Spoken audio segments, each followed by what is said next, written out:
সুপ্রিয় তৃতীয় চতুর্থ এবং পঞ্চম শ্রেণীর শিক্ষার্থীরা, তোমাদের গ্রামারের একটি আইটেম হচ্ছে identification of parts of speech.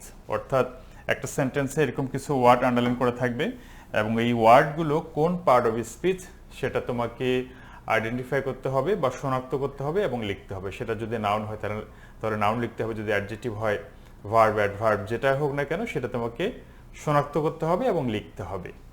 তো আমি এখানে বেশ কিছু সেন্টেন্স রেখেছি। আমি আজকে প্রাথমিক পর্যায়ে কিছু আলোচনা করব, যেহেতু তোমরা পার্টস অফ স্পিচ আগে কখনো শেখো নাই, কারণ এই ক্লাসে শেখারও কথা না। তো আমি একটু প্রাথমিকভাবে ধারণা দেওয়ার চেষ্টা করব এবং আমরা চলো এখন এগুলো আমরা আইডেন্টিফাই করি। তো এক নম্বর যেটা রয়েছে দেখো, the boy is reading a book. আমি একটা কথা বলি যে তোমাদের সাবজেক্ট এবং অবজেক্ট সম্পর্কে একটা ধারণা রাখতে হবে, কারণ সাবজেক্ট এবং অবজেক্টে নাউন এবং প্রোনাউন বসে। যদিও সাবজেক্টে আরও অনেক কিছু বসতে পারে, যেমন হচ্ছে ইনফিনিটিভ বসতে পারে, জেরান্ড বসতে পারে। তো এইগুলো 3, 4, 5-এর স্টুডেন্টসদের জানার কোনো দরকার নাই। তোমাদের জন্য শুধুমাত্র নাউন এবং প্রোনাউন জানলেই চলবে। আমি আরেকটু যদি ক্লিয়ার করে বলতে চাই যে 3, 4, 5-এর যে সেন্টেন্সগুলো দেওয়া হবে, এই সেন্টেন্সগুলোতে শুধুমাত্র নাউন এবং প্রোনাউন সাবজেক্ট হিসেবে থাকবে। এখন তুমি যদি বুঝে যাও যে ওয়ার্ডটা আন্ডারলাইন করা আছে, তার মানে বুঝে যাবে যে এটা নাউন হবে অথবা প্রোনাউন হবে। এখন প্রোনাউনগুলো তো তোমরা জানো, এবং প্রোনাউন কিন্তু 8 প্রকার। 8 প্রকারের মধ্যে শুধুমাত্র পার্সোনাল প্রোনাউন যেগুলো রয়েছে, I, we, you, he, she, it, they, এই ধরনের প্রোনাউনগুলো সাবজেক্টের জায়গায় বসবে। তো তোমরা তো দেখা মাত্র বুঝে যাবা যেগুলো প্রোনাউন। আর হচ্ছে নাউনের বিষয়টা হচ্ছে, দেখো নাউনের বিষয়টা হচ্ছে, আমরা যদি প্রথম সেন্টেন্সটা দেখি, দেখো দেওয়া আছে the boy is reading a book এবং বয় আন্ডারলাইন করা আছে। তো আমি একটু আগে যেটা বললাম যে সাবজেক্ট তোমাকে আইডেন্টিফাই করতে হবে, এই সক্ষমতা তোমার থাকতে হবে, এটা তোমাকে বুঝতে হবে। এখন আমি ধরে নিচ্ছি যে তুমি জানো যে সাবজেক্ট কাকে বলে বা সাবজেক্ট আইডেন্টিফাই করতে তুমি পারো। তো এখানে দ্য বয় কিন্তু সাবজেক্ট, এটা হচ্ছে একটা নাউন ফ্রেজ। তো নাউন ফ্রেজ তোমরা চিনবা না, তোমরা এই বয়টা হচ্ছে বয়টা হচ্ছে সাবজেক্ট, এইটাকে সাবজেক্ট ধরো। যদিও সাবজেক্ট কিন্তু এখানে দ্য বয়, এটা হচ্ছে একটা নাউন ফ্রেজ, এটা হচ্ছে সাবজেক্ট। কিন্তু সাবজেক্ট তুমি ধরো যে আমি ধরে নিচ্ছি তুমি জানো যে সাবজেক্ট হতে পারে নাউন এবং প্রোনাউন। তো সেক্ষেত্রে বয় হচ্ছে নাউন। তার মানে কি, তোমাকে এইটা জানতে হবে যে সাবজেক্ট কোনটা। তুমি যদি সাবজেক্ট বের করতে পারো এবং তুমি যদি জানো যে নাউন এবং প্রোনাউন সাবজেক্ট হিসেবে বসে, নাউন এবং প্রোনাউন সাবজেক্টের জায়গায় বসে, তাহলে দুইটা কাজ। আমি আরেকবার বলি, প্রথম কথা হচ্ছে তুমি সাবজেক্ট আইডেন্টিফাই করতে পারো, এই যে তুমি বুঝে গেছো যে এটা সাবজেক্ট। এবার দেখো যে এই বয় কিন্তু প্রোনাউন নয়, বয়টা হচ্ছে নাউন। এবং নাউনের সংজ্ঞা তোমাকে জানতে হবে, নাউন সম্পর্কে একটু আইডিয়া রাখতে হবে যে পৃথিবীতে চোখ দিয়ে যা কিছু দেখা যায়, তুমি এমন একটা জিনিসের নাম বলতে পারবা না যেটা তুমি চোখ দিয়ে দেখো কিন্তু সেটার নাম নেই। অবশ্যই নাম আছে, এবং যা কিছুর নাম আছে, নাম মানেই হচ্ছে নাউন। আশা করি এটুকু বুঝতে পেরেছো। তো বয় হচ্ছে একটি নাউন। তবে হ্যাঁ, আরেকটা কথা বলে রাখি যে চোখ দিয়ে দেখা যায় না, কান দিয়ে শোনা যায় না, স্বাদ নেওয়া যায় না, এইরকম নাউনও কিন্তু আছে, সেটা হচ্ছে অ্যাবস্ট্রাক্ট নাউন। এটা তোমরা 6, 7, 8-এ যেয়ে পাবা অ্যাবস্ট্রাক্ট নাউনগুলোকে। তো অ্যাবস্ট্রাক্ট নাউনগুলোকে 5 সেন্সেস দিয়ে আমরা ডিটেক্ট করতে পারি না, অর্থাৎ আমাদের যে পঞ্চম ইন্দ্রিয় আছে সেগুলো দিয়ে আমরা শনাক্ত করতে পারি না। আমি শুধু তোমাদেরকে জানিয়ে রাখছি যে চোখ দিয়ে যা কিছু দেখা যায় সেগুলো নাউন, ঠিক আছে, কিন্তু নাউন এখানেই শেষ নয়। চোখ দিয়ে দেখা না গেলেও নাউন হয়, সেটা সম্পর্কে তোমরা পড়ে জানবা। যেমন হচ্ছে হ্যাপিনেস। আমি যদি বলি যে হ্যাপিনেস, এখন হ্যাপিনেস, এই যে হ্যাপিনেস হচ্ছে একটা নাউন। এখন এই নাউন, এই হ্যাপিনেস তো তুমি চোখ দিয়ে দেখো না, কান দিয়ে শোনো না, এটা টেস্ট তুমি নিতে পারো না। এটা তো এরকম হচ্ছে ব্যাপার।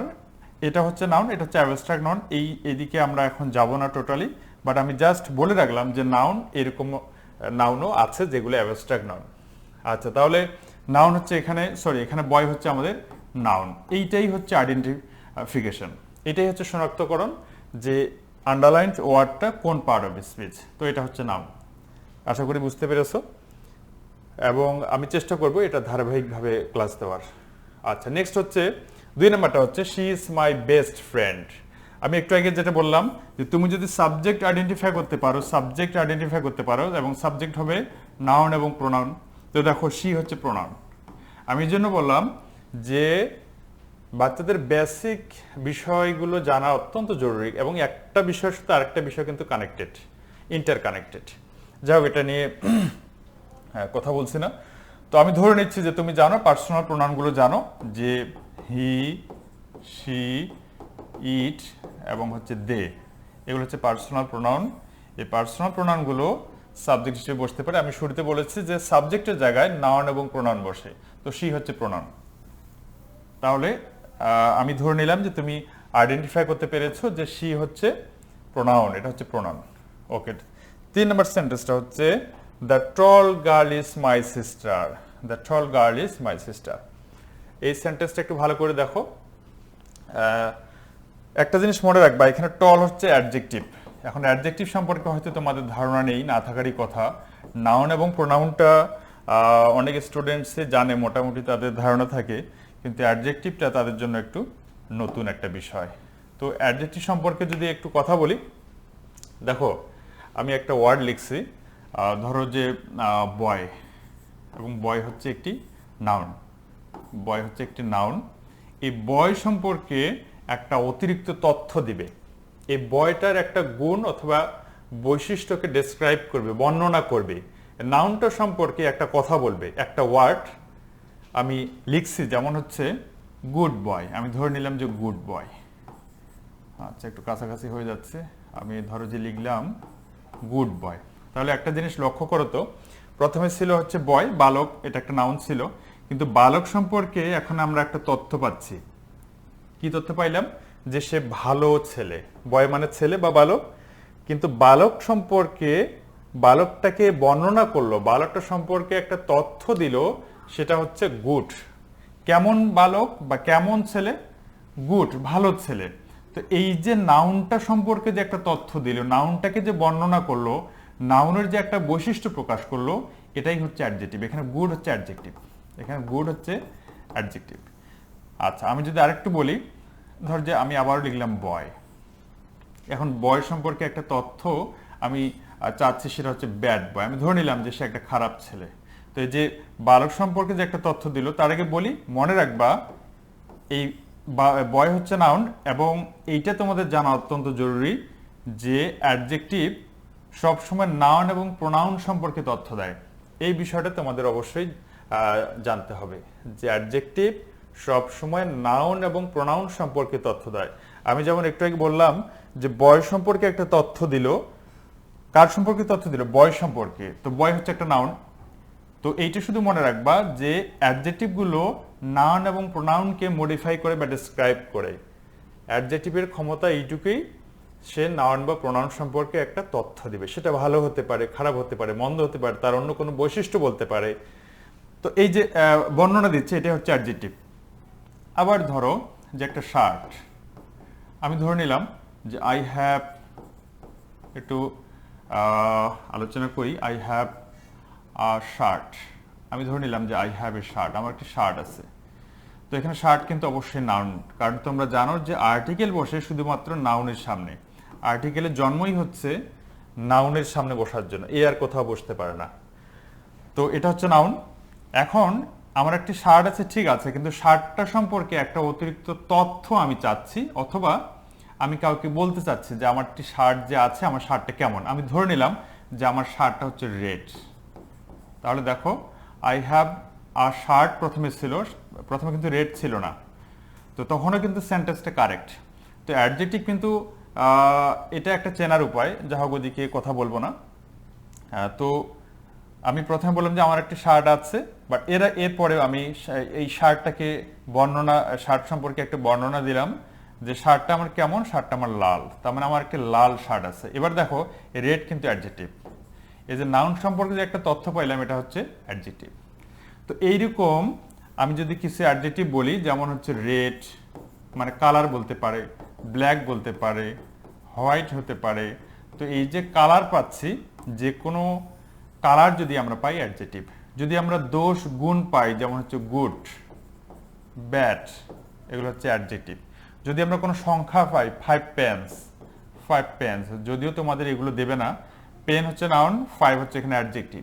তো আমার যেটা মনে হয় তোমাদের খুব সহজ সহজ কিছু অ্যাডজেক্টিভ দিবে আমার মনে হয়, যেমন হচ্ছে বিউটিফুল, বিউটিফুল হতে পারে, ব্যাড হতে পারে, গুড হতে পারে, এরপর হচ্ছে রেড হতে পারে, যে কোনো কালার হতে পারে, শর্ট হতে পারে, লং হতে পারে, এরপর হচ্ছে ফ্যাট হতে পারে, তারপর হচ্ছে এইরকমই কিছু সহজ অ্যাডজেক্টিভ আমার মনে হয় তোমাদের দিবে।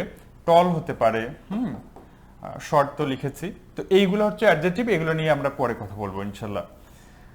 তো এখানে দেখো এই যে গার্ল হচ্ছে একটা নাউন, গার্ল, এবং অ্যাডজেক্টিভ গুলোর অবস্থান সাধারণত নাউনের সামনে থাকে, নাউনের সামনে বসে, এইটুকু মাথায় রাখবা। যে অ্যাডজেক্টিভ গুলো ব্যতিক্রম আছে সেদিকে আমি আলোচনা করছি না, বাট তোমরা মাথায় রাখবা যে অ্যাডজেক্টিভ গুলো নাউনের পূর্বে বসে। এই যে দেখো গার্ল হচ্ছে একটা নাউন, এরপরে এই গার্ল সম্পর্কে একটা তথ্য দিল, কেমন গার্ল? টল গার্ল, লম্বা গার্ল। টল হচ্ছে অ্যাডজেক্টিভ এখানে। আশা করি বুঝতে পেরেছো যে টল হচ্ছে এখানে অ্যাডজেক্টিভ। ওকে, এরপরে দেখি, কেবল 3টা হলো, ভিডিও তো অনেক লম্বা হয়ে যাচ্ছে। আচ্ছা, এরপরে দেখো 4 নাম্বারটা যদি আমরা একটু দেখি। আচ্ছা, they play in the garden every day, তারা প্রতিদিন বাগানে খেলে। এই যে এভরিডে, আমি এভরিডে এবং এভরিডে একটা কথা বলেছিলাম যে এভরি এবং ডে যখন আলাদা থাকবে তখন সেটা হচ্ছে অ্যাডভার্বিয়াল ফ্রেজ, তখন সেটা অ্যাডভার্বিয়াল ফ্রেজ, আর যদি একসাথে থাকে তখন সেটা অ্যাডজেক্টিভ হয়ে যাবে। এটা আমি একটা ভিডিও দিয়েছিলাম মনে হয়, এই বিষয়গুলো জানা দরকার। তো প্লে, প্লে বুঝতে পারছো যে প্লে যে ওয়ার্ডটা দিয়ে কোনো কাজ করা বোঝায়। তবে ভার্ব সম্পর্কে আমাদের একটা খুব কমন কনসেপ্ট হচ্ছে যে যে ওয়ার্ডটা দিয়ে কাজ করা বোঝায় সেটি ভার্ব। বিষয়টা অ্যাকচুয়ালি নট লাইক দ্যাট। সবগুলো ওয়ার্ড দিয়ে সবগুলো ভার্বের ভার্ব মানে যে ওয়ার্ডগুলো আছে সেগুলো দিয়ে কাজ করা বোঝায় না। এক কথায় বলতে চাচ্ছি যে কাজ করা না বুঝালেও ভার্ব হয়। যেমন হচ্ছে প্লে, এখানে কিন্তু একটা অ্যাকশন ভার্ব, ঠিক আছে, প্লে কিন্তু ভার্ব, ওকে ফাইন। কিন্তু আমি যদি বলি যে আই হ্যাভ আ পেন, এবং তোমরা জানো যে ভার্ব ছাড়া কিন্তু সেন্টেন্স হয় না, তার মানে কি এখানে কিন্তু অবশ্যই ভার্ব আছে। এখানে ভার্ব কোনটা? ভার্ব হচ্ছে হ্যাভ। এবং তোমরা জানো যে প্রাইমারি অক্সিলারি ভার্বস গুলো যে আছে এগুলো যেমন হচ্ছে বি ভার্ব, হ্যাভ ভার্ব, এগুলো কিন্তু সবগুলো, আমি যদি আরেকটু সহজ করে বলি যে সব প্রাইমারি অক্সিলারি ভার্ব গুলো দুইভাবে ফাংশন করতে পারে। এগুলো মেইন ভার্ব হিসেবে বসতে পারে, আবার হেল্পিং ভার্ব হিসেবে বসতে পারে। যেমন এখানে হ্যাভ হচ্ছে মেইন ভার্ব, আবার হ্যাভ কিন্তু হেল্পিং ভার্ব হিসেবে কাজ করতে পারে। যেমন হচ্ছে আই হ্যাভ ইটেন, আমি খেয়েছি, আই হ্যাভ ইটেন। এখানে কিন্তু হ্যাভ হচ্ছে হেল্পিং ভার্ব, আবার এখানে হ্যাভ কিন্তু মেইন ভার্ব। তো যাই হোক, এটা নিয়ে কথা বলছি না। তো আমি যেটা বলতে চাচ্ছি যে ভার্ব শুধু কাজ করলেই ওই ওয়ার্ডটি ভার্ব হবে এমন না। কোনো কিছু থাকা, কোনো কিছু করা, কোনো কিছু হওয়া, এই সবগুলোই ভার্বের অন্তর্ভুক্ত। যেমন আমি একটু আগে বললাম যে আই হ্যাভ এ পেন, এখানে কিন্তু কোনো কাজ করা বোঝাচ্ছে না। আই হ্যাভ এ পেন, এখানে কি কোনো কাজ করা বোঝাচ্ছে? এখানে কিন্তু কোনো কাজ করা বোঝাচ্ছে না। এখানে ভার্ব হচ্ছে হ্যাভ। হ্যাভ মানে কি? আছে। তো এই যে আছে, কোনো কিছু থাকা, এটাই হচ্ছে ভার্ব। আচ্ছা, এরপরে যদি অ্যাকশন ওয়ার্ডগুলো তো তোমরা দেখলেই বুঝতে পারবা। অ্যাকশন ওয়ার্ডগুলো যেমন হচ্ছে প্লে মানে খেলা করা, এটা তো তোমরা ডিরেক্ট বুঝতে পারবা যে এটা হচ্ছে ভার্ব। আবার আমি যদি বলি যে he is a student, he is a student, সে হয় একজন শিক্ষার্থী বা সে একজন শিক্ষার্থী। এখানে ভার্ব কোনটা? ভার্ব হচ্ছে ইজ। এখানে ইজ মানে কি? হওয়া বা হয়। তার মানে কি কোনো কাজ করা, কোনো কিছু থাকা। যেমন আমি একটু আগে বললাম যে আই হ্যাভ মানে কি? আছে, আমার আছে। আমি আবার বলছি কোনো কাজ করা, থাকা অথবা হওয়া, এগুলো যদি প্রকাশ করে তাহলে সেটি ভার্ব। আমরা যেটা মনে করি যে কোনো কাজ করা বোঝালেই কেবল সেটি ভার্ব হবে, সেটা কিন্তু নয়। এই জায়গা থেকে বের হয়ে আসতে হবে। কোনো ওয়ার্ড কোনো কাজ করা বোঝালেই ভার্ব হবে, বিষয়টা এরকম নয়। আমি আবার বলছি কোনো ওয়ার্ড দিয়ে কাজ করা বোঝালেই সেটি ভার্ব হবে, বিষয়টা এরকম নয়। কাজ করার পাশাপাশি এই যে কোনো কিছু থাকা, হওয়া, এগুলো হচ্ছে ভার্ব। বুঝতে পারছো? তার মানে is verb, have verb, play verb. আচ্ছা, ভিডিও অনেক লম্বা হয়ে যাচ্ছে, আর কথা বলবো না। তাহলে বুঝতে পারছো যে প্লে মানে খেলা করা, এটা হচ্ছে ভার্ব। নেক্সট হচ্ছে he runs quickly. He runs quickly, video অনেক লম্বা হয়ে গেছে, এটাই শেষ করব, এগুলো আমি পরে দেব। হি রানস কুইকলি, এই যে কুইকলি একটা ওয়ার্ড। তো সাধারণত ভার্বের পরে যদি কোনো ওয়ার্ড পাও, এখানে ভার্ব হচ্ছে রান, সাবজেক্ট যেহেতু থার্ড পারসন সিঙ্গুলার নাম্বার সে কারণে এস যোগ করা আছে।